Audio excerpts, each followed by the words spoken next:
Time to get into another variation of hammer curls, to where I keep my elbows pinching and I have my hands out wide. Similar to where we are palm up, hands out wide, we're gonna go palms facing in, hands out wide. This allows us to engage our shoulders a little bit and engage the biceps slightly different, where I peek my hands outside nice and wide instead of being in here, elbows pinch in and hands are nice and wide. And I bring the bicep to a peak to flexation and downward to a minimal flex, peak and flex.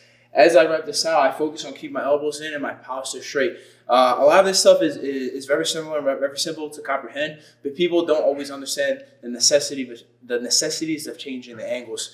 This will always be different than this, and this, and this. Every time you change the placement of your hand, change the angle of your shoulders, elbows, and body, etc., it's always going to attack the muscle slightly different.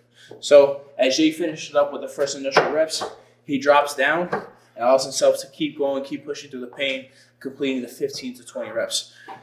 I think it's a great way to get to build muscles, to go heavy, 5 to 8 reps. But if we want that longevity, want that maturity in the muscle, it's always a good idea to keep the reps going by dropping the weight and keeping the intensity very high.